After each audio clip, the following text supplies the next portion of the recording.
Hello and I welcome you all on keystone classes. तो आपकी practice set number 2 जो हम कर रहे थे, मतलब 1 जो हम कर रहे थे, उसकी सेकंड क्लास है उसकी आज। और ये प्रैक्टिस सेट जो बेस है वो 2024 में जो एग्जाम्स हुए थे आपके, उनके ऊपर बेस है। मैं कोई अलग से कोई क्वेश्चंस नहीं डाल रहा हूँ। बीच बीच में एक दो क्वेश्चंस आपको उन पीडीएफ्स के भी मिल जाएंगे, मतलब जैसे कि फिगर टाइप के क्वेश्चंस हैं वो मैंने एज इट इज डाल दिए। ठीक है, तो ये आपके यूजफुल होने वाले हैं 2025 में आपके जितने भी एग्जाम होंगे उन सभी के लिए। मैं उम्मीद करूंगा कि लगभग हम इस सीरीज में 300 प्लस क्वेश्चंस करेंगे। जैसे कि कल हमने जो क्लास करी थी वो 10 क्वेश्चंस की करी थी। इस वाली क्लास में मैंने उसको बढ़ा के 20 क्वेश्चंस कर दिया है, क्योंकि थोड़े से हल्के क्वेश्चन थे शुरू में, तो मैंने बढ़ा के 20 कर दिए।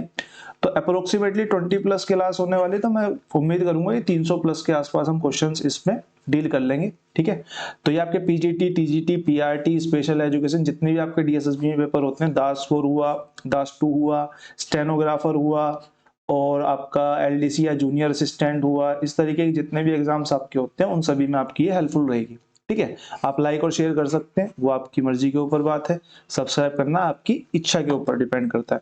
क्वेश्चन नंबर 1 पढ़ लेते हैं। क्वेश्चन नंबर 1 हमारा कह रहा है, a train without stoppage travels at the rate of 60 kilometre per hour. ठीक है, छोटा सा क्वेश्चन है, बेसिक सा क्वेश्चन है।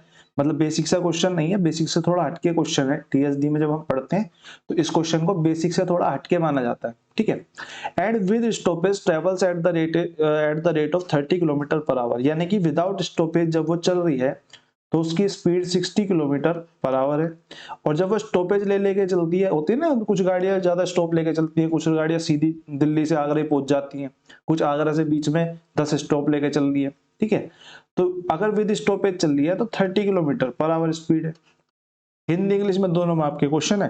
इंग्लिश में ऊपर, हिंदी में ऊपर। जिसको लैंग्वेज की इशू होते थे जब मैं पेपर कराता था, तो अब इस सीरीज में आपको वो इशू आने बंद हो जाएंगे।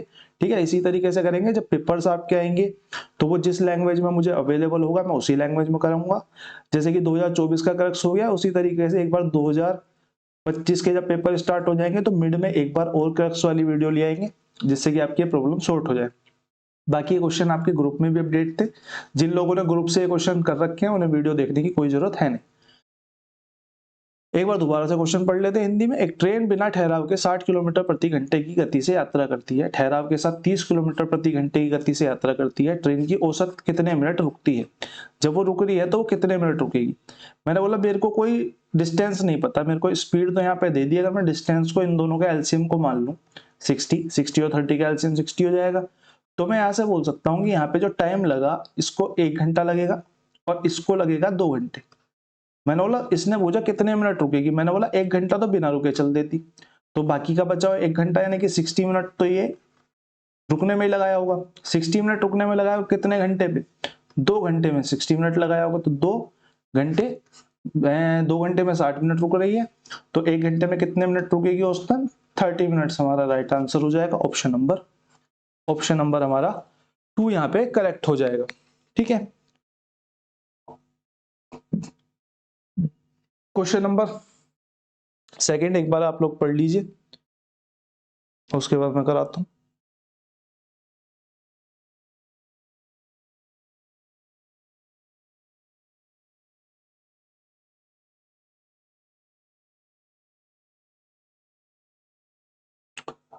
तो क्वेश्चन हमारा कह रहा है, two towns P and Q R 290 kilometre 98 kilometre apart, यानी कि एक दूसरे से 298 किलोमीटर दूर हैं दो टाउन। ठीक है, एक बना ही लेते हैं पहले। ये दो टाउन हो गए। मैंने मान लिया एक टाउन पी यहाँ पे और क्यू दूसरा टाउन जो है वो यहाँ पे। A motorcycle rider start from P toward Q, एक मोटरसाइकिल राइडर है, ये पूरा का पूरा जो स्ट्रेच है ये 298 किलोमीटर का है। एक राइडर जो है वो पी से स्टार्ट करता है, क्यू की तरफ जाना। कितने बजे? 1 पीएम पर। 1 पीएम पर at the speed of 46 kilometre per our. At the speed of 46 kilometre per our. जैसे जैसे लाइन लिखी हुई वैसे वैसे बनाते हुए चले जाएंगे। फिर उसने कहा another rider start from Q, दूसरा राइडर जो है वो स्टार्ट करता है किससे? क्यू से स्टार्ट करता है तो पी की तरफ ही जाएगा, अब जेड की तरफ तो चला नहीं जाएगा। अब क्वेश्चन वो भी बनता है पर ये वाला वो क्वेश्चन है नहीं। एट 2 पीएम, 2 पीएम पे स्टार्ट करता है, यानी कि जब इसने स्टार्ट करा उसके 1 घंटे के बाद इसने स्टार्ट लिया है, ठीक है। At the speed of 38 kilometre per our, इसकी स्पीड कितनी है जी 38 किलोमीटर पर आवर। अब मेरे से पूछा गया find at what time they will cross each other. They will cross बोले या दे विल मीट बोले, दोनों बात एक ही है, मिलना और क्रॉस करना एक ही बात होती है, ठीक है। मैंने बोला 46 की स्पीड से इसने 1 बजे चलना स्टार्ट करा था, लेकिन इस बंदे ने तो 2 बजे चलना स्टार्ट करा था। तो अगर ये 46 की स्पीड से चल गया होगा तो इसने 46 किलोमीटर ये ट्रेवल कर लिया होगा जब तक इस बंदे ने स्टार्ट लिया होगा। ये बात क्लियर है, ये बात क्लियर है। तो मैं ये बोलूंगा ये जो डिस्टेंस अब जो बचा 298 तो पूरा था, लेकिन 1 घंटे बाद 46 चलने के बाद कितना डिस्टेंस बचा, ये डिस्टेंस बचा हमारा 252 किलोमीटर्स। अब इन दोनों ने मिलके ये 252 किलोमीटर्स ट्रेवल करा और ये लोग एक दूसरे की तरफ आ रहे हैं, तो इनकी स्पीड प्लस हो जाएगी, इनकी स्पीड प्लस हो जाएगी। तो मैं ये कह सकता हूँ कि डिस्टेंस मेरा 252 है और स्पीड जो है मेरी 46 प्लस में 38, यानी कि 8 6 14 4 4 8 84 किलोमीटर पर आवर है। आई होप आप लोगों को पेन दिख रहा होगा, ये इससे कर लेते हैं, ठीक है। 84 किलोमीटर पर आवर है। तो मेरे से पूछ रहे हैं किस समय पे मिलेंगे, जब ये पूरा डिस्टेंस 252 का कवर कर लेंगे ये उस टाइम पे मिल जाएंगे। तो मैं बोल सकता हूँ क्या, स्पीड आ गई मेरे पास, डिस्टेंस आ गया, तो मैं टाइम बोल सकता हूँ। Time is equal to distance upon में स्पीड, और डिस्टेंस कितना है 252 डिवाइडेड बाय 84। स्पीड हमारी 84 है कंबाइंड, तो ये हमारा कितने घंटे में मिल जाएंगे, 3 आवर्स में मिल जाएंगे। अब 3 आवर्स में मिल तो जाएंगे, 3 आवर्स 1 बजे के बाद या 2 बजे के बाद। अब हमने इनके स्टार्टिंग पॉइंट यहाँ पे मीट करा दिए थे 2 बजे, ये भी 2 PM पे हो चुका था, ये भी 2 PM पे हो चुका था, तो 2 PM के 3 घंटे बाद ये मिलेंगे। आपको ऑप्शन में 4 PM भी मिल रहा होगा, एक में 3 जोड़ेंगे तो 4 PM आ जाएगा। एक बेसिक सी गलती ये हो सकती है, इसलिए मैं बता रहा हूँ, वरना 5 PM पे जो है वो मिल जाएंगे, क्योंकि हम दोनों को 2 PM पे लेके आ गए थे। ऑप्शन नंबर 1 हमारे यहाँ पे करेक्ट आंसर हो जाएगा। क्वेश्चन नंबर 3 पे चलते हैं। क्वेश्चन नंबर 3 क्या कह रहा है, 3 bells tolls at interval 26 second, 36 second and 40 seconds respectively. They start singing together, they start tolling together at a particular time. एक टाइम पे इन्होंने बजना स्टार्ट करा, उसके बाद वो पूछ रहा है कि नेक्स्ट टाइम वो एक साथ कब बजेंगी, नेक्स्ट टाइम वो एक साथ कब बजेंगी। इसका सीधा सीधा मतलब है मेरे को एलसीएम फाइंड करना पड़ेगा इसका 26, 36 और 40 का। 26, 36, 40 का एलसीएम क्या हो जाएगा, हम सबसे बड़ी संख्या लेंगे 40। मैंने बोला है 13 और 3, 13 और 2 है, तो इसमें 2 तो ऑलरेडी है, 13 नहीं है, तो 13 की मल्टीप्लाई कर देंगे। मैं बोलूंगा ये 4 निम 36 है। अब इसमें 4 तो ऑलरेडी है, लेकिन इस 9 का कुछ भी नहीं है, तो यहाँ पे 9 मल्टीप्लाई हो जाएगा। तो एलसीएम कितना आ जाएगा हमारा 40 मल्टीप्लाई में 13 मल्टीप्लाई में 9। मैंने बोला ऑप्शन जो है वो मिनटों में है, तो मैं ये तो मेरा सेकंडों में आएगा, ये तो मेरा सेकंड में आया इतना, तो मैं इसको अगर 60 से डिवाइड कर दूं तो ये मेरा मिनट्स में चेंज हो जाएगा। मैं यहीं पे इसको इसमें चेंज कर देता हूँ, किसमें, मिनटों में चेंज कर देता हूँ। तो मैं इसको काटूंगा तो ये जाएगा 2 बार, ये जाएगा 3 बार, इसको 3 से काटूंगा, 3 तिया 9, 13 दूनी 26, 26 तिया 78 मिनट्स में जो है वो एक दूसरे को मीट कर जाएंगे 78, यानी कि ऑप्शन नंबर 3 हमारे यहाँ पे करेक्ट आंसर हो जाएगा। क्वेश्चन नंबर 3 के बाद क्वेश्चन नंबर 4 पे चलते हैं। एक समलम चतुर्भुज है जिसकी समांतर भुजा 13 सेंटीमीटर और 20 सेंटीमीटर मापी जाती है। समांतर रेखाओं के बीच की दूरी 14 सेंटीमीटर में से क्षेत्रफल पूछा है। जो ट्रेपेजियम होता है, समलम चतुर्भुज होता है, उसका एरिया होता है 1/2 sum of parallel sides multiply by height. Height बोल लो या फिर परपेंडिकुलर बोल लो, जो बोलना वो बोल सकते हो, या डिस्टेंस बोल सकते हो। शॉर्टेस्ट डिस्टेंस ही आपका परपेंडिकुलर होता है, ठीक है, या हाइट होती है इनटू में हाइट, ठीक है। और आपका जो ट्रेपेजियम है, ट्रेपेजियम आपका दिखता किस तरीके का, ये ट्रेपेजियम दिखता है जी आपका इस तरीके का। मैंने शायद पैरेललोग्राम बोल दिया पहले। अब इसमें एक छोटी भुजा दी हुई है 13 सेंटीमीटर, बड़ी भुजा दी हुई है 20, और मेरे को डिस्टेंस बोला हुआ है कितना 14 सेंटीमीटर। फॉर्मूले में उठा के रखेंगे, हमारा एरिया या क्षेत्रफल जो है वो हमारा आ जाएगा 1/2 सम ऑफ पैरेलल साइड्स 13 और 20 का सम कितना हो जाएगा 33, और मल्टीप्लाई में हाइट यानी कि 14 सेंटीमीटर। 2 7 जा 7 21 यानी कि 231 सेंटीमीटर स्क्वायर जो है वो हमारा राइट आंसर आ जाएगा ऑप्शन नंबर बी हमारा यहाँ पे करेक्ट हो जाएगा। ठीक है, क्वेश्चन नंबर 4 के बाद क्वेश्चन नंबर 5 पे चलते हैं। क्वेश्चन नंबर 5 जो है वो हमारा इनकम एक्सपेंडिचर के केस पे क्वेश्चन है। ये क्वेश्चन आता रहता है, ये कोई नया क्वेश्चन तो है नहीं, वहां कभी कभी इसमें गड़बड़ हो जाती है। तो मैं एक बार, इसके दो तरीके बनते हैं, मैं दोनों तरीके आपको एक्सप्लेन करने की कोशिश करूंगा। ठीक है, एक ही तरीका दोनों उससे निकला हुआ है। ठीक है, ये बात याद रखना, एक ही तरीका जो है उसी को शॉर्ट फॉर्म में दूसरा तरीका बोल देते हैं, वो कुछ अलग तो है नहीं। तो मैं यहाँ पे बीच में ब्रैकेट बना लेता हूँ, फिर पढ़ते हैं क्वेश्चन। क्वेश्चन कह रहा है the ratio of the income of two workers A and B are 3:4। मेरे को इनकम का एक रेशियो दे रखा है, कितना 3:4 है। द रेशियो ऑफ एक्सपेंडिचर, मेरे को रेशियो एक्सपेंडिचर का दे दिया बी और ए और बी का 2:3 है। And each save 600। ठीक है, find the income of A and B. अब मेरे से इनकम पूछी हुई है, ए और बी की क्या होगी। हिंदी वाले इसमें पढ़ सकते हैं। मैंने बोला मेरे को इनकम का रेशियो दिया हुआ है कितना जी, 3:4। मेरे को एक्सपेंडिचर का रेशियो दिया हुआ है जी 2:3। और मेरे को सेविंग बोलिए 600 रुपए ये बचाता है और 600 रुपए ये बचाता है। ठीक है, या वैसे रेशियो में एक और एक भी बोल सकते हैं, पर उसका कोई फायदा है नहीं। मैंने बोला अगर मैं बोलूं एक्सपेंडिचर को, तो एक्सपेंडिचर हमारा होता है इनकम माइनस में सेविंग। ये तो हमारा एक्सपेंडिचर होता है, इसी पे हम काम करेंगे। या फिर आप उल्टा बोल सकते हो कि इनकम माइनस में saving is equal to expenditure होता है हमारा। अभी दोनों में से कोई भी केस दे सकता था, इनकम दे देता और आपको यहाँ पे सेविंग दे देता, तो भी ये इसी तरीके से होता। और आपको इनकम नहीं देता, सेविंग और एक्सपेंडिचर देता, तो भी इसी तरीके से होता। फिर तो कोई बात ही नहीं थी, फिर तो सिंपल ही हो जाता हो। ठीक है, तो मैंने बोला इनकम माइनस में saving is equal to expenditure है, तो मैं इसको बोल सकता हूँ कि इनकम अगर 3x और 4x में मान लूं कि इनकम ए की 3x है, बी की 4x है। अगर मैं इसमें से सेविंग को घटा दूं, अगर मैं इन दोनों में से सेविंग को घटा दूं, -600 क्या ये एक्सपेंडिचर के रेशियो के बराबर नहीं हो जाएगा? 2/3 के, 2/3 के हो जाएगा। क्रॉस मल्टीप्लाई कर लेते हैं। क्रॉस मल्टीप्लाई करेंगे तो मेरे को मिलेगा 9x माइनस में 1800 इज इक्वल टू 4 दूनी 8x माइनस में 1200। और आगे अगर मैं इसे सोल्व करूंगा तो मेरे को यहां से मिल जाएगा x इज इक्वल टू 600 के। जब मेरे को x इज इक्वल टू 600 मिल गया तो मैं यहां से इनकम ऑफ ए बोल सकता हूं। ए की इनकम कितनी हो जाएगी 3, और x की जगह पे वैल्यू हम डाल देंगे 600, 1800। अब 1800 कितने ऑप्शन में? 2 ऑप्शन में, तो हमें निकालना पड़ेगा।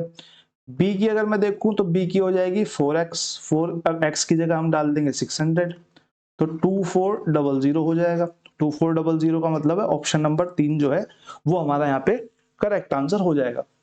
अब इसी तरीके को, इसी वाले तरीके को थोड़ा शॉर्ट फॉर्म में करके हम कैसे करते, उसको कैची पैची पता नहीं क्या क्या बोलते हैं, उनको नाम याद नहीं आते हो, कैची मेथड बोलते हैं शायद, है ना, कैची मेथड बोलते हैं। तो इसमें इस वाले सेकंड मेथड में हम क्या करते हैं, सेकंड मेथड में मैं लिखूंगा इनकम 3:4 है, एक्सपेंडिचर 2:3 है, और सेविंग जो है वो 600 और 600 है। ठीक है, सबसे पहले हम क्या चीज लाएंगे इसके साथ और इसके साथ, मतलब सेविंग को हम एक्सपेंडिचर में मल्टीप्लाई करेंगे और उसको लिख लेंगे यहाँ पे 1200, और ये हो गया जी 1800। फिर हम चलाएंगे एक्सपेंडिचर और इनकम के साथ कैची, इसको बोलेंगे 8 हो गया ये, और ये हो गया जी 9। अब हम इन दोनों का अंतर, इन दोनों का जो अंतर है कितना आ गया हमारा 600, इसको डिवाइड कर देंगे इन दोनों के अंतर से, यानी कि 1 से। अब ये हमारी 1 की वैल्यू आ गई। अब ये जो 1 की वैल्यू आई है, इसमें अगर मैं इनकम के रेशियो में मल्टीप्लाई करूंगा तो ये मेरी इनकम निकल के आ जाएगी 1800 और 6 चौक 24। अब ये तरीका इसी का शॉर्ट वर्जन ही है, आप दोनों में से किसी को भी कंसीडर कर सकते हैं। आप जिस पे कमांड बनाएंगे वो उतने ही समय में होगा जितने दोनों होंगे। ऐसा कुछ नहीं है ये वाला तरीका कुछ जल्दी हो जाता है, ये वाला तरीका थोड़ा लेट होता है, ऐसा कुछ नहीं है। दोनों तरीके सेम लगभग टाइम लेते हैं, पर जिस पे कमांड बना लोगे उस पे ही हो जाएंगे। क्वेश्चन नंबर 5 के बाद क्वेश्चन नंबर 6 पे आते हैं। क्वेश्चन नंबर 6 आप लोग एक बार पढ़ सकते हैं। 4 years ago, the average age of A or B is 18 years. If today's average of A, B and C is 25 years, what will be the age of C after 7 years? तो ये आपके homework का question हो गया। Simple सा question है, क्योंकि 20 question है तो 2-3 क्वेश्चन मैं होमवर्क में दूंगा। कोशिश करूंगा कि ना आए इस तरीके के क्वेश्चन जिन्हें मैं होमवर्क में दूं, पर बहुत बेसिक क्वेश्चन है तो ये आप लोग खुद भी कर सकते हैं। क्वेश्चन नंबर 6 के बाद क्वेश्चन नंबर 7, और कमेंट सेक्शन में आंसर बता देना जिसने भी कराओ, कमेंट बिलो, कमेंट कर दिया करो। क्वेश्चन नंबर 7 पे आते हैं। क्वेश्चन नंबर 6, हाँ, if A lends 6200 to B, if A lends rupees 6200 to B at 6% per annum and B lends same amount, same sum to C at 10% per annum, find the gain percentage of B in period of 3 years। Question कह रहा है, question दो तरीके, देखो दो तरीके हैं इस क्वेश्चन को करने के, एक जो आप करेंगे, एक जो करना चाहिए। ठीक है, पहले जो आप करेंगे एक बार मैं उसको एक्सप्लेन कर देता हूँ, जनरली इसको कैसे करा जाएगा, करते होंगे आप। ठीक है भाई, वो कह रहा है कि ए ने बी को कुछ लैंड दिया, मतलब कुछ पैसा दिया, बी को किस रेट पे, 6% की रेट पे। बी ने वही पैसा उठा के 10% की रेट पे सी को दे दिया। ठीक बात है। अब ये तो दे दिया, अब ये पैसे कितने थे, 6200, तो ए ने 6% की रेट से 3 साल में इतना ब्याज भरा होगा, ये हमारा इंटरेस्ट निकल के आ जाएगा। अब बी ने सी को, जब बी ने सी को दिया तो उसने भी 6200 रुपए दिए, लेकिन परसेंटेज को बढ़ा के कितना कर दिया, 10, और 3 साल के लिए ही दे दिया। तो आपका यहाँ पे इंटरेस्ट कुछ और आया होगा, इंटरेस्ट नंबर 2। अब मेरे से क्या पूछ रहा है, मेरे से इन दोनों का अंतर पूछ रहा है, डिफरेंस। ठीक है, ये तो जनरल मेरे हिसाब से तरीका इसका है, पर क्या मुझे इतना करने की जरूरत है, मुझे इतना करने की शायद जरूरत नहीं है। क्यों जरूरत नहीं है वो मैं बताता हूं आपको। भाई मेरा अमाउंट जो है, मेरा जो सम है वो सेम है। ए ने उठा के बी को कुछ पैसे दिए, कितने की रेट पे, 6% की रेट पे। बी ने वही पैसा उठा के सी को दे दिया, कितना पैसा है उससे भी मेरे को शायद अभी तक मतलब है नहीं, 10% की रेट पे, 3 साल के लिए दिया, 3 इयर्स के लिए दिया। तो भाई बी तो सीधा सीधा 4% ही तो कमा रहा है, जब पैसा उतना ही है तो 4% कमा रहा है, तो 3 साल में कितना कमा लेगा, मैं सीधा सीधा बोलूंगा भैया 3 साल में जो मूलधन है उसका 12% कमा लेगा। क्या मुझे इन दोनों को करने की जरूरत थी, नहीं थी, क्योंकि अगर मैं 6200 का 12% सीधा निकाल दूं, सॉरी 3 साल का नहीं, 12% ही निकालना बस, मल्टी डिवाइडेड बाय 100, ये मेरा राइट आंसर हो जाएगा। और ये आ जाएगा हमारा 620, और 6 दूनी 12 और 2 दूनी 4, 124, 620 और 124 हमारे कितने हो जाते हैं, 744 रुपीज। डायरेक्ट हमारा यहाँ से ही निकल सकता है, इसमें इतनी कैलकुलेशन की नीड नहीं होती। अगर आप करते थे तो आगे से आप इस तरीके को अपने दिमाग में रखेंगे। क्वेश्चन नंबर 7 के बाद क्वेश्चन नंबर 8 पे आते हैं। टेबल का क्वेश्चन है, टेबल का क्वेश्चन है, क्वेश्चन सीधा पढ़ लेते हैं। 5 डिफरेंट आर्टिकल्स दिए हुए हैं, उनका मार्क प्राइस और डिस्काउंट परसेंटेज हमको दिया हुआ है। क्वेश्चन हमसे कह रहा है, how many trouser does an individual need to purchase in order to achieve a saving of 900 rupees. उसे 900 रुपए की सेविंग करनी है, किस पे, ट्राउजर्स पे। मैंने बोला 1500 का ट्राउजर है, 20% का डिस्काउंट देता है, तो मैं सीधा सीधा बोल सकता हूँ 15 दूनी 30, एक ट्राउजर पे 300 रुपए का डिस्काउंट मिलता है, क्या 300 रुपए की सेविंग होती है। अब यही सेविंग मेरे को बढ़ा के कितनी करनी है, 900। अगर यही सेविंग मेरे को 900 बढ़ा के करनी है, यानी कि मैं सेविंग में 3 गुना कर रहा हूं, तो यहाँ पे ट्राउजर को भी 3 गुना करना पड़ेगा, तो 3 ट्राउजर हमारा यहाँ पे राइट आंसर आ जाएगा, ऑप्शन नंबर 1। ठीक है, ये क्वेश्चन जो था क्वेश्चन नंबर 8 था, ये क्वेश्चन जो था वो क्वेश्चन नंबर 8 था। ठीक है, एक तो ये इलेक्शन कमीशन वालों ने फोन भी रखा है, फिर सचिन जी बोलेंगे हमारी फोन काट दिया। क्वेश्चन नंबर 8 था ये। क्वेश्चन नंबर 9 पे आते हैं। क्वेश्चन नंबर 9 क्या कह रहा है, the LCM of 2 numbers is 60 and the SCF is 5। LCM मेरे को दिया हुआ है, एचसीएफ मेरे को दिया है। If the one number is 15 what will be the other number. ठीक है, बेसिक सा क्वेश्चन है, बेसिक सा क्वेश्चन है, लेकिन आगे एक क्वेश्चन इसके साथ का एक और है, तो इस वजह से मैंने डाल दिया। जब हम 2 नंबर्स की बात करते हैं तो हमें एक फॉर्मूला याद होना चाहिए कि एलसीएम और एचसीएफ का जो मल्टीपल है वो फर्स्ट नंबर और सेकंड नंबर के मल्टीपल के बराबर होगा। इस केस में हमें एलसीएम दिया हुआ है 60, एचसीएफ दिया हुआ है 5, और एक नंबर हमें 15 दिया हुआ है और दूसरा नंबर हमसे पूछा है, इजीली फाइंड हो जाता है। 15 चौका 60, 5 चौक 20, सेकेंड नंबर आपका कितना हो जाएगा 20। ठीक है, ये तो है मिनटों जिंदगी। एक क्वेश्चन इस पे और आएगा जो थोड़ा सा हल्का सा टफ होगा, क्वेश्चन नंबर 10 पे आता है, मतलब कॉन्सेप्ट उसमें थोड़ा सा इस वाले का थोड़ा सा इलेबोरेट होकर लगेगा।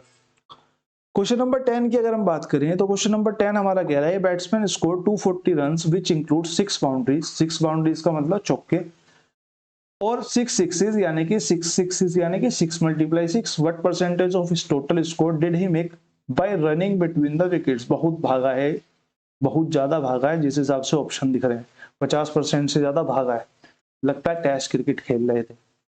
ठीक है, तो भाई टोटल रन उसने बनाए जो हैं वो 240 हैं, उसमें से 6 कितने, 6 कितने 6, तो मैं ये बोल सकता हूँ कि 36 रन तो उसने छक्कों से बना लिए और 6 ही चौके हैं, तो मैं ये कह सकता हूँ कि 24 रन उसने 4 से बना लिए और 36 रन उसने 6 से बना लिए। तो मैं बोल सकता हूँ कि टोटल बाउंड्री से उसने 60 रन जो है वो अपने खाते में जोड़ लिए हैं। 240 रन उसने टोटल बनाए थे, 60 रन उसने किससे बना लिए, बाउंड्री से बना लिए, तो बाकी बचे 180 रन जो हैं उसने दौड़ के बनाए होंगे। तो रनिंग वाले जो रन है वो 180 हैं, लेकिन मेरे से तो रनिंग की परसेंटेज पूछ रहा है, कितने रन भाग के बनाए हैं, कितने परसेंट रन, तो 180 रन 240 में से बनाए हैं उसने भाग के, तो 180 240 का कितना प्रतिशत है, 10 से 10 काट देंगे, 36 18, 6 चौक 24, 4 से काटेंगे 25 टाइम जाएगा और 25 या 75% हमारा यहाँ पे राइट आंसर हो जाएगा ऑप्शन नंबर 2। ठीक है, आपके 10 क्वेश्चन हो गए, 2 मिनट का ब्रेक लेते हैं, फिर उसके बाद दोबारा करेंगे।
ठीक है, क्वेश्चन नंबर 11 पे आते हैं। क्वेश्चन नंबर 10 तक हम कर चुके हैं। क्वेश्चन नंबर 11 हमारा क्या कह रहा है, 2 mens and 1 woman together can complete a piece of work in 14 days.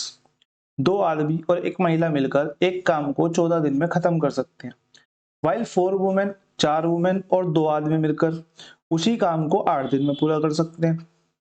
अब मेरे को 2 अलग अलग डेज दे दिया, तो मैं उनको लिख लेता हूँ कि 2 मैन प्लस में 1 वुमेन काम को कितने दिन में खत्म कर देते हैं, 14 दिन में खत्म कर देते हैं। फिर उसने कहा कि फिर उसने कहा कि 4 वुमेन प्लस में 2 मैन उसी काम को 8 दिन में कंप्लीट कर देते हैं। काम सेम है, काम सेम है, तो मैं ये भी तो कह सकता हूं, मतलब चलो आगे पढ़ लेते हैं। If a man gets ₹420 per day, अगर एक आदमी को 420 रुपए पर डे मिलते हैं, तो एक वुमेन को पर डे कितने रुपए मिलने चाहिए।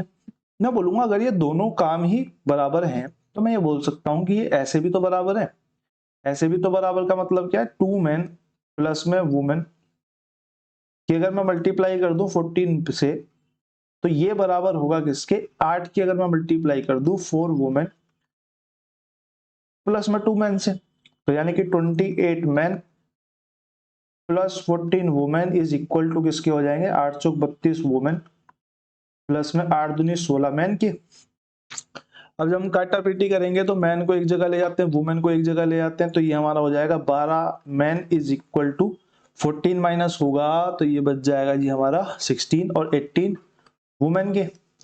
और हम फिर बोलेंगे कि मैन को नीचे ले आते हैं, वुमेन को ऊपर ले जाते हैं, तो ये हमारा बच जाएगा जी 6 से कटेगा ना, 6 तिया 18 और 6 दूनी 12, यानी कि 3:2 जो है इनकी एफिशिएंसी का रेशो आ जाएगा।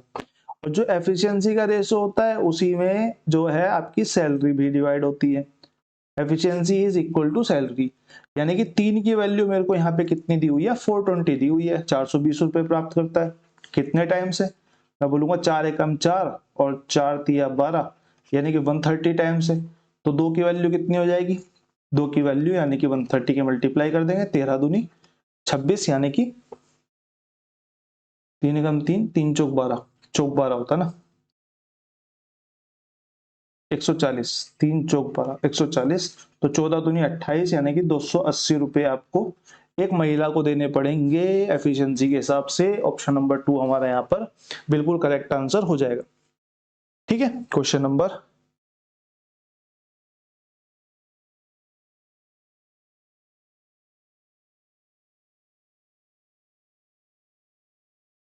11 आपका खत्म हो गया। क्वेश्चन नंबर 12 पे आते हैं। क्वेश्चन नंबर 12 आप लोग पढ़ सकते हैं। इसी क्वेश्चन के लिए मैंने आपको वाला क्वेश्चन कराया था।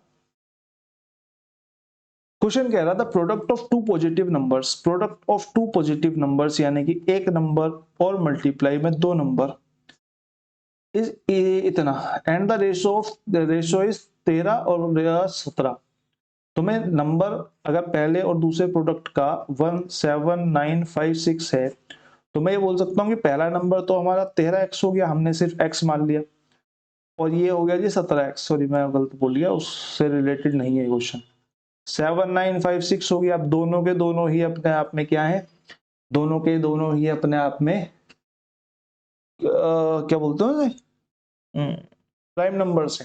ठीक है, तो यहाँ पे हमारा बचेगा जी एक्स स्क्वायर, 13 से यही काट देता हूँ इसको, 13 चौका 52, 13 पंजे 65, 13 छिंग 78, एक बच गया, 13 कम 13 और 13 दूनी 26, 612।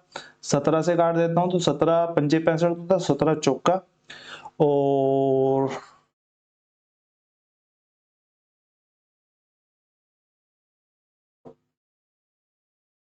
17 51, 17 चौका 68 होता है, 17 तिया 51, 17 तिया 51 आएगा ना, 17 तिया 51 बच गया, 7 छिंग 42 यानी कि 6, यानी कि x की वैल्यू कितनी हो गई 6। x की वैल्यू अगर मेरी 6 आ गई, जो कि मुझे थोड़ी सी डाउट में लगती है, x की वैल्यू 6, x की वैल्यू 6 आ गई, ठीक बात है।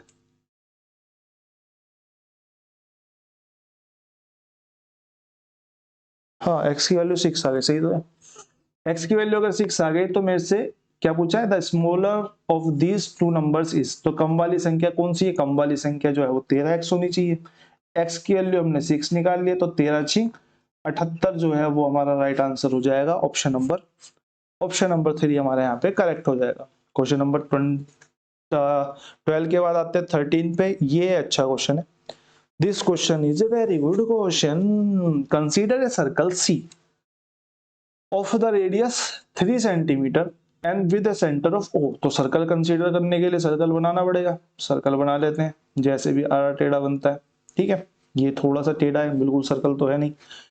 तो इसका जो सेंटर है वो आपका है, बोल दिया उसने O, और रेडियस बोल दी उसने 3 सेंटीमीटर, यहां ले लेते। ठीक है, what is the difference between the area of the circle C, area जो है वो सर्कल का, उसके और किसके बीच में डिफरेंस बोला, area of sector, area of sector C subtending subtending an angle 40 degree. अब एक सेक्टर है जो एंगल बना रहा है कितना, 40 डिग्री का, और पूरे सर्कल के बीच में, एरिया के बीच में डिफरेंस आपसे पूछा हुआ है। तो सर्कल का एरिया तो मुझे पता है, सर्कल का एरिया क्या होता है, पाई आर स्क्वायर, और सेक्टर का एरिया क्या होता है, सेक्टर का एरिया होता है theta by 360 pi r square. ये सेक्टर का एरिया होता है जी हमारा। तो अगर मैं डिफरेंस की बात करूं तो डिफरेंस क्या हो जाएगा, पाई आर स्क्वायर माइनस में सेक्टर में अगर मैं थीटा को डाल ही दूं तो 40 बाई 360 और पाई आर स्क्वायर। अगर मैं इसको बाहर ले लेता हूं, किसको बाहर ले लेता हूं, पाई आर स्क्वायर को पूरी को बाहर ले लेता हूं, तो ये हमारा बन जाएगा पाई आर स्क्वायर 1 माइनस में 4 9 36 यानी कि 1/9, यानी कि हम बोल सकते हैं कि हमारा जो डिफरेंस आएगा वो पाई आर स्क्वायर का 1/8 आएगा, सॉरी 8/9 आएगा। ठीक बात है, पाई आर स्क्वायर का 8/9 आएगा तो भैया जी डाल दो।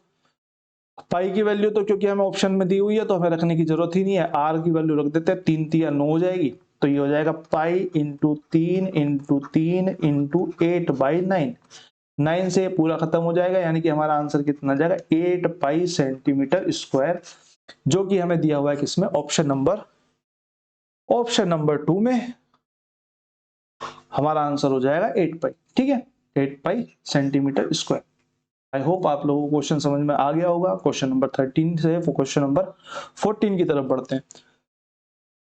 क्वेश्चन 14 हमारा क्या कह रहा है, क्वेश्चन 14 कह रहा है Heena bought 36 kg of sugar for ₹1872, she sold a profit equal to the selling price. अब ये लाइन बहुत ध्यान से देखने की है कि सेलिंग प्राइस के इक्वल प्रॉफिट पे बेचता हो, ना कि सीपी के इक्वल प्रॉफिट पे। ठीक है, selling price of 10 kg of it, मतलब 36 किलो उसके पास थी, उसने 10 kg प्रॉफिट पे बेच दी। मेरे से सेलिंग प्राइस पूछा हुआ है, मतलब सेलिंग प्राइस पूछा हुआ है 6 kg शुगर का, 1 kg शुगर का नहीं, 6 kg शुगर का पूछा हुआ है। मेरे से क्या पूछा हुआ है, 6 kg शुगर का एसपी, ये पूछा हुआ है। ठीक है, मैंने बोला 36 किलो मेरे पास थी और 10 किलो के सेलिंग प्राइस के बराबर उस पर बेच दी, तो अगर मैं 36 किलो लेके जा रहा हूं और 10 किलो का मेरे को जो मुनाफा हो रहा है सेलिंग प्राइस पे, तो मैं ये कह सकता हूं कि जब मैंने 26 kg बेच दिया, 26 kg जब मैंने एसपी कर दिया, बेच दिया, तो वो मेरे को इक्वल पैसे दे देगा किसके, 36 kg के सीपी के, ये मेरे को बराबर दे देगा। केजी से केजी कट कर देते हैं, इससे ये कट कर देते हैं, तो सीपी अपॉन एसपी की अगर मैं बात करूं तो सीपी की वैल्यू कितनी हो जाएगी 13 और एसपी की वैल्यू कितनी हो जाएगी 18। सीपी की वैल्यू 13 हो जाएगी, एसपी की वैल्यू 18 हो जाएगी। आई होप आप लोगों को समझ में आ गया होगा। ठीक है, सीपी की वैल्यू 13 है, एसपी की वैल्यू 18 है, तो मैं बोलूं तो मेरे को क्या निकालना है, मेरे को 6 kg शुगर का एसपी निकालना है। तो अगर मैं एक चीज देखूं, देखो एक चीज नोट करोगे यहाँ पे, अगर मैं डिविजिबिलिटी रूल के हिसाब से देखूं तो एसपी जो है वो 18 आएगा, 18 आएगा, तो जो एसपी है वो ऐसा होना चाहिए, यहाँ पे जो प्राइस है वो कुछ ऐसा होना चाहिए जो 9 से डिवाइड हो। क्या ये 9 से डिवाइड हो रहा है, 4 और 1 5 और 2 7, नहीं हो रहा। 4 और 3 7 और 2 9, ये हो रहा है। 5 और 4 9 और 6 15, ये नहीं हो रहा। 9 और 8 और 3 11, ये भी नहीं हो रहा। तो हमारा एक ही ऑप्शन है जो हमारा 9 से डिवाइड होता है। 18 के हिसाब से हम यहाँ पे इसे आगे करे बिना भी यहाँ पे क्लिक कर सकते थे। ठीक है, लेकिन हमें नहीं पता कि अगर 2 ऑप्शन होते तो हम कैसे करते। मैंने बोला 13 इसका सीपी है, मेरे हिसाब से सीपी कितना होगा भाई, टोटल सीपी जो था वो 1872 था, कितने केजी का, 36 केजी का। तो मैं यहां से निकालूंगा तो 18 एकम 18, 18 चौक 72, 18 दूनी 36 और 18 202 से काटेंगे तो ये आ जाएगा 52 रुपीज पर केजी जो है एक्चुअल में सीपी था। यानी कि 13 की वैल्यू जो एक्चुअल में है वो 52 है, 13 की वैल्यू एक्चुअल में 52 है, तो इस 18 की कितनी हो जाएगी भाई, 13 का 4 गुना है, तो 18 का 4 गुना कर देते हैं, 18 चौक 72 रुपए, 72 रुपए इसका एसपी हो जाएगा। मेरे से क्या पूछा है, 6 kg का एसपी पूछा था, पर केजी का एसपी जो है वो 72 है, तो 6 सत्ते 42 और 6 दूनी 12, यानी कि 430 रुपीज जो है वो हमारा 6 kg का सेलिंग प्राइस आ जाएगा। ऑप्शन नंबर 2 यहाँ पे हमारा बिल्कुल करेक्ट हो जाएगा। ठीक है, आई होप आप लोगों को क्वेश्चन समझ में आ गया होगा, आप लोगों को सॉल्यूशन समझ में आ गया होगा। क्वेश्चन नंबर 14 के बाद क्वेश्चन नंबर 15 की तरफ बढ़ते हैं। बैंकर डिस्काउंट का क्वेश्चन है, डीएसएसबी के स्पेशल क्वेश्चंस में से आता है। 2 क्वेश्चन आपके जो हैं वो सिर्फ डीएसएसबी में होते हैं। एक तो कौन सा है वो, ट्रू डिस्काउंट,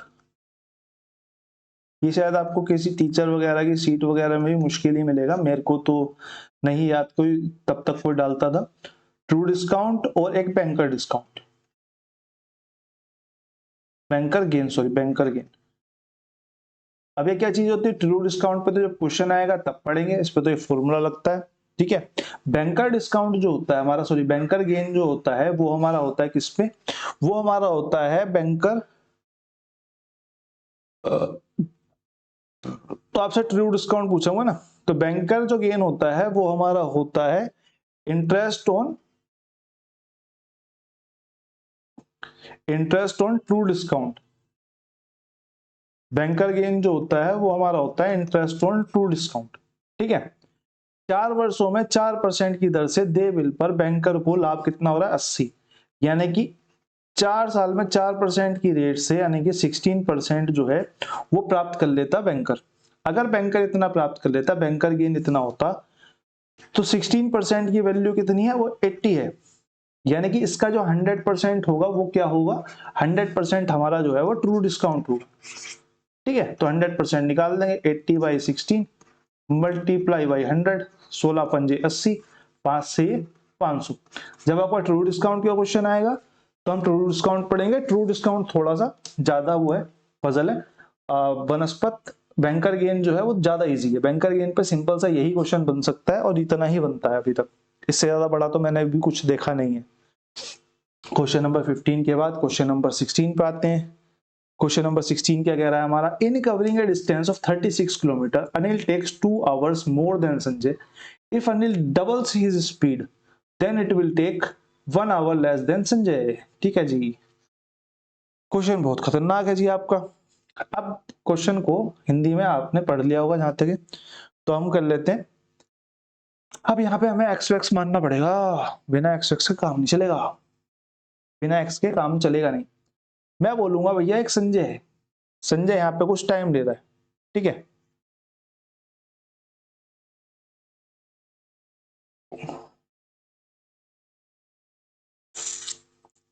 संजय नहीं है तो अनिल, अनिल और अनिल संजय है ना। ठीक है, यहाँ जी हमारा को संजय है, अगर वो स्पीड को टाइम 1 घंटा कम होता है और एक बार क्या हो रहा है 1 घंटा ज्यादा लगता है।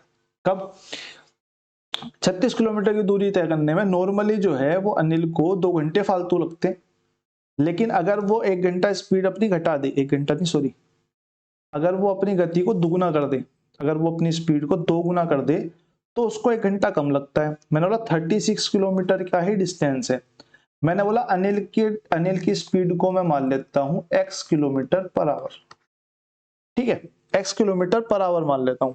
तो अनिल अगर x किलोमीटर पर आवर की स्पीड से चल रहा है तो उसे ज्यादा टाइम लगेगा, और अनिल अगर अपनी स्पीड को 2 गुना कर लेता है, 2x कर लेता है, तो 36/2x हो गया। अब इसको क्या डिफरेंस आ रहा है टाइम में, इसको यहाँ पे -1 हो रहा था, यहाँ पे +2 हो रहा था, यानी कि 3 आवर्स का डिस्टेंस आ जाता है, डिफरेंस आ जाता है जब वो स्पीड को अपनी दुगने करता है। तो मैं बोल सकता हूँ कि ये सब बराबर जो होगा वो 3 आवर्स के होगा। बस क्रॉस मल्टीप्लाई कर लेते हैं, आंसर आपके हाथ में आ जाएगा। ये हो जाएगा 36 दूनी 72x माइनस में 36x इज इक्वल टू 3 दूनी 6x स्क्वायर के, 6 से काट देते हैं, 6 कम 6 6 दूनी 12, 6 छिंग 36, 6x हो गया और ये x स्क्वायर हो गया। इस को उठा के उधर ले जाते हैं, तो ये हो जाएगा जी हमारा x स्क्वायर माइनस में सॉरी प्लस में 6x माइनस में 12 इज इक्वल टू 0। अब ये क्वाड्रेटिक इक्वेशन बन गई है, या तो इसमें कोई वैल्यू डाल के सेटिस्फाई कर लो या तो फिर इसकी फैक्टर्स कर लो। इसके अगर मैं फैक्टर्स करने जाऊंगा, अगर मैं इसके फैक्टर्स करने जाऊंगा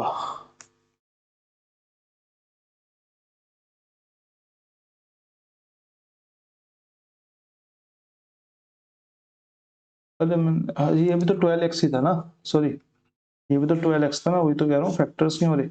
तो ये इक्वेशन हमारे निकल के आ जाएगी, 12 में से 6 और चले जाएंगे, यानी कि x स्क्वायर माइनस में 6x इज इक्वल टू 0 के। 6x को उधर ले जाते हैं तो ये हो जाएगा x square is equal to 6 के, और 6x के तो x से x कट जाएगा, तो x की वैल्यू कितनी आ जाएगी, x की वैल्यू आ जाएगी हमारी 6।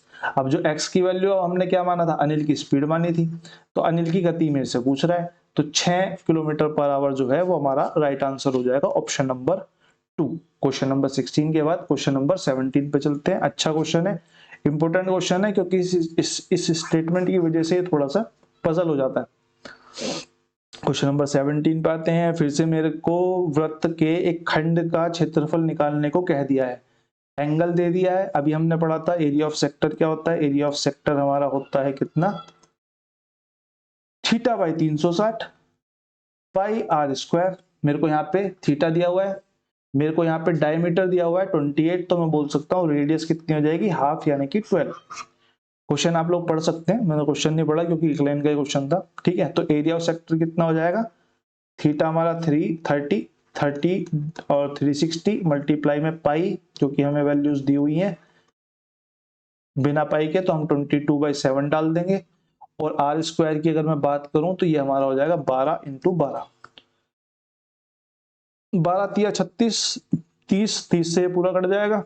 और ये हो गया जी 12 दूनी 24, 24 से हो गया हमारा 264 डिवाइडेड बाई 7, 7 से काटेंगे 7 पंजे 7 चौक 28, 7 तिया 21। अब 3 से 2 ऑप्शन बन रहे हैं, सेकंड वाले उस पे डिजिट पे हमारे जो है वो हमें आंसर कंफर्म हो जाएगा, ये दोनों तो कट हो जाते हैं। 7 तिया 21, 5 बच गया, 7 8 56 होता है, तो 7 7 49 पे जाएगी, यानी कि 37 पॉइंट वाला जो आंसर है वो हमारा करेक्ट हो जाएगा। इससे आगे कैलकुलेशन करने की कोई जरूरत आपको नहीं है। क्वेश्चन नंबर 17 का आंसर सिंपल सा इतना ही है। क्वेश्चन नंबर 17 के बाद क्वेश्चन नंबर 18 पे आते हैं। क्वेश्चन नंबर 18, क्वेश्चन नंबर 18 आप लोग एक बार पढ़ लीजिए टाइम लेके।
क्वेश्चन नंबर 18, क्वेश्चन नंबर 18 क्या कह रहा है, Akash and Ram together have ₹1500 on taking 300 from Akash. Akash से 300 रुपए लेने के बाद Akash will have the same amount what is Ram has. Find the ratio of the amount of Akash and Ram initially has. यहाँ पे राम में से, उसके लिए हम माफी चाहते हैं, आकाश एंड राम इनिशियली हैज। ठीक है, ये आपको बताना है। तो मेरे पास दो बंदे हैं, एक है जी आकाश, एक है जी राम। इनके पास टोटल पैसे मेरे को पता है कि आकाश और राम के पास जो है टोटल 1500 रुपए हैं। आकाश और राम के पास टोटल 1500 रुपए है। अब क्या केस होता है कि अगर मैं बोल देता हूं, अगर मैं एक बार को बोल देता हूं कि आकाश के पास, अगर मैं राम को धन लेके चला जाऊं तो आकाश के पास 1500 माइनस में राम रुपए हैं, बोल सकता हूं। तो आकाश अगर ए ही है तो इसके पास कितने हैं, 1500 माइनस में आर है। नहीं, मैंने वो कुछ गलत लिख दिया, सॉरी।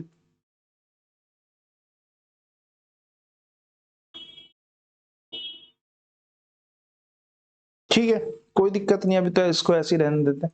तो अगर 300 रुपए लेने पर, आकाश से 300 रुपए लेने पर, यार ये राम कहां से आ गया और आकाश, आकाश के पास उतनी चाहिए।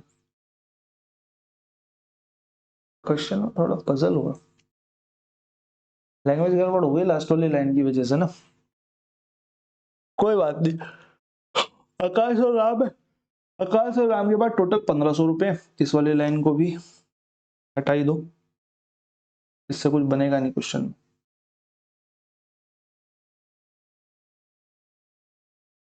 हाँ जी, अब अगली वाली लाइन में कह रहा है कि अगर आकाश से 300 रुपए ले लिए जाते हैं तो वो राम के बराबर हो जाते हैं। अगर आकाश से 300 रुपए ले लिए जाते हैं तो वो राम के बराबर हो जाते हैं। तो मैं यहां से कह सकता हूं कि आकाश माइनस में राम जो है वो 300 रुपए है। ऐसा भी तो कहा जा सकता है, ऐसा भी तो कहा जा सकता है। ये दूसरी स्टेटमेंट से, पहली स्टेटमेंट से, ये दूसरी स्टेटमेंट से, ये तो आकाश माइनस में राम इज इक्वल टू 300। तो मुझे पता है दो संख्याओं को जोड़ के और घटा के दिया हुआ हो तो मेरे को क्या निकालना है, मेरे को एक्चुअल में यहाँ पे अनुपात निकालना है, तो मुझे एक्चुअल निकालने की जरूरत नहीं है।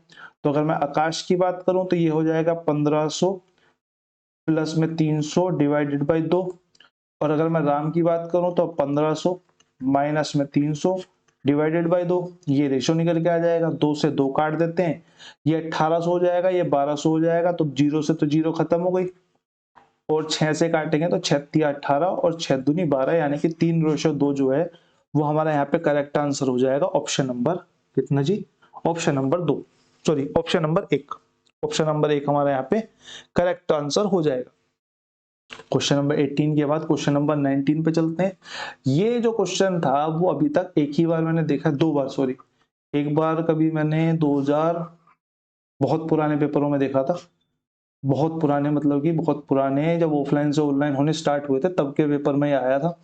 उसके बाद ये अब आया है, मतलब अब देखा मैंने, इस साल देखा, बीच में मैंने कुछ टाइम तक नहीं देखा। तो ये जो क्वेश्चन है ये कोसाइन रूल पे बेस है, ये आपका ज्योमेट्री का टॉपिक होता है कोसाइन रूल, उस पे बेस है।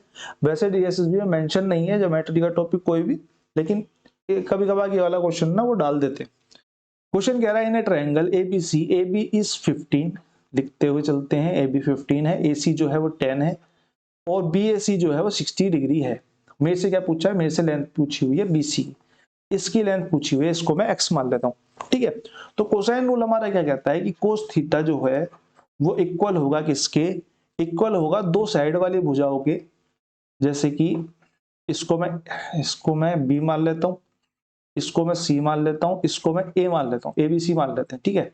दो साइड वाली भुजाएं यानी कि B और C, इनके स्क्वायर के सम के, और माइनस में तीसरी भुजा जो हमें निकालनी है, जो उस एंगल के सामने है बिल्कुल, उस वाले के माइनस के, डिवाइडेड बाई हमारा होता है 2BC, यानी कि दो जो साइड वाली भुजाएं उनके, ठीक है।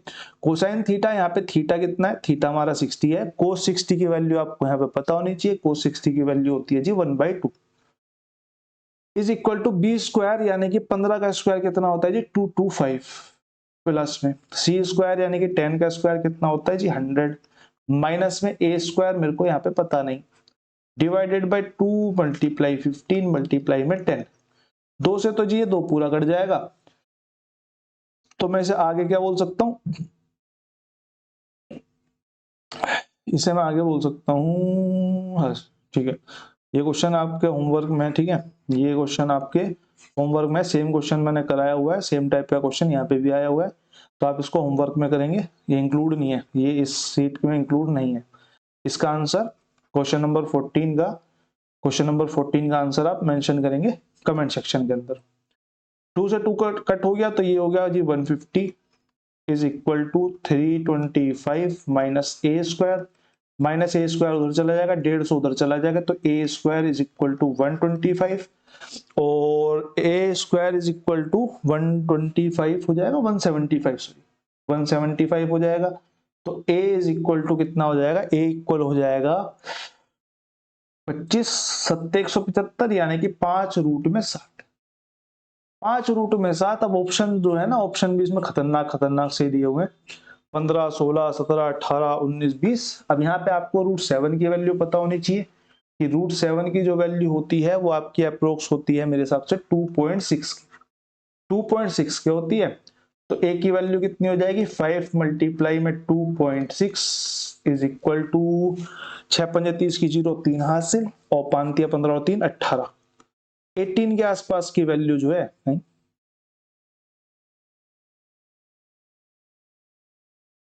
5 दूनी 10 होता ना, सॉरी 5 दूनी 10 होता, तिया पे कहां चला दी मैंने माननी, 5 दूनी 10 और 3 13, 13 पॉइंट के आसपास जो है वो हमारी वैल्यू होगी, 13 से थोड़ी ज्यादा होगी क्योंकि ये आगे भी चलता है ना, तो 13 से थोड़ी ज्यादा होगी, तो ऑप्शन नंबर 2 जो है वो हमारा यहाँ पे करेक्ट हो जाएगा। ये कट हो जाएगा, ये बहुत ज्यादा है, ये भी बहुत ज्यादा है, ठीक है, डाउट हो सकता है इन दोनों में, पर इतना ज्यादा नहीं होगा, क्योंकि एक पॉइंट के बाद कितनी बढ़ा लेगा, 1/5 टाइम्स ऑफ सेकंड पॉइंट बहुत कम होता है।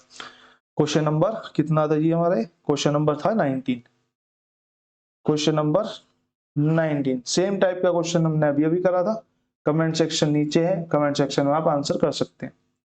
क्वेश्चन नंबर 20 पे आते हैं। क्वेश्चन नंबर 20 हमारा क्या कह रहा है, क्वेश्चन नंबर 20 कह रहा है एक साड़ी 8% की छूट पर मिलने पर 644 रुपए में खरीदी जाती है। यानी कि अगर मैं बोलूं कि अगर उसका सीपी 100% रहा होगा तो डिस्काउंट जो रहा है वो हमारा 8% रहा है, तो एसपी कहीं ना कहीं जो है वो 92% रहा होगा। क्वेश्चन आगे कहा दूसरी साड़ी 1% पर छूट मिलने के बाद 594 की खरीदी जाती है। दूसरी साड़ी एक और है जिसका सीपी अपने आप में 100% रहा होगा, लेकिन उस पर डिस्काउंट कितना मिला जी 1%। तो दूसरी वाली साड़ी का जो SP2 है वो कितना हो जाएगी जी 99%। इस 92 की वैल्यू मेरे को 644 दी हुई है, इस 99 की वैल्यू मेरे को 594 दी हुई है। दोनों साड़ियों के दोनों वस्तुओं के एक ही लेन देन के रूप में लेने पर छूट का प्रतिशत बताओ। अगर एक ही बार में छूट ली जाती है तो कितना होगा। तो मैं बोलूंगा मेरे को पहली वाली साड़ी के केस में अगर देखूं मैं सीपी को, तो सीपी हो जाएगा जी हमारा 644, तो है जी वैल्यू किसकी 92 की। 644 वैल्यू 92 की है, तो मैं 100 की निकाल देता हूँ, मल्टीप्लाई बाय 100। 9 चौक 36, 9 पंजे 45, 9 छिक 54, 9 सत्ते 63, सत्ते पे चली जाएगी माननी, यानी कि सीपी हो जाएगा 700। अगर मैं सेकंड वाले केस को पकड़ू, सेकंड वाले केस का सीपी क्या होगा CP2, हाँ 99 की वैल्यू 594 है, 100 की कितनी हो जाएगी 9 छिक 54, यानी कि 600 हो जाएगी। मैंने बोला 700 और 600 की साड़ियां थी, 700 और 600 की साड़ियां थी, यानी कि टोटल कितने की साड़ियां थी 1300 रुपए की। और उसने बेच कितने में दी, उसका जो है खरीदी कितने में, खरीदी भैया उसने वो 4 4 8, 9 4 13 का 3 1 हासिल, और 6 दूनी 12, 1238 रुपए में खरीदी। मैंने बोला छूट कितने की मिली, फिर छूट जी मिल गई इसको 62 रुपीज की। टोटल पे डिस्काउंट पूछा है, डिस्काउंट परसेंट क्या होता है हमारा, डिस्काउंट परसेंट जितने की छूट मिली है कितने पे मिली है 1300 पे टोटल पे मिली है, और मल्टीप्लाई बाई 100। 2 जीरो से 2 जीरो खत्म हो जाएंगे, 13 पंजे 65 होता है, तो 13 चौक पे माननी जाएगी, और 4 से बड़ा कोई ऑप्शन और है नहीं, 4 से छोटा, तो हमारा 4.77% जो है यहाँ पे राइट आंसर हो जाएगा। कैलकुलेट करने की भी कोई खास नीड इस क्वेश्चन में हमको नहीं लगी। ठीक है, अभी ये क्वेश्चन सॉरी अभी आपकी 20 क्वेश्चन की क्लास जो है वो आपकी खत्म होती है। अगले सेट में मिलेंगे 10 क्वेश्चन होंगे या 20 क्वेश्चन होंगे, वो डिपेंड करेगा कि क्वेश्चन का लेवल कैसा है। इसमें क्योंकि शुरू में जो बंच ऑफ क्वेश्चन थे वो थोड़े से इजी थे, इसलिए वो थोड़ा सा क्या हो गया, इसलिए थोड़ी सी बड़ी 20 क्वेश्चन की क्लास करनी पड़ गई, जिसमें शुरू में 4-5 क्वेश्चन अच्छे होंगे, उसमें फिर थोड़ी सी छोटी क्लास करेंगे, इसलिए मैंने बोला अप्रोक्स 300 क्वेश्चन हो जाएंगे। उसके आगे मेरे को नहीं लगता, अगर आपका बेसिक क्लियर है उसके बाद भी आप कहीं किसी का कोर्स वोर्स परचेज करें तो वो बेवकूफी वाली बात है। हाँ, अंटिल अल्लाह साहब का बेसिक क्लियर नहीं है फिर तो कुछ नहीं कर सकते, फिर तो आपको किसी ना किसी टीचर को ऑफलाइन ऑनलाइन कहीं भी पकड़ के एक बार बेस क्लियर करना पड़ेगा। पर DSSB के टीचर्स को मत पकड़ना, बस मेरा तो ये कहना है। ठीक है, बाकी आप लोगों की इच्छा है। धन्यवाद।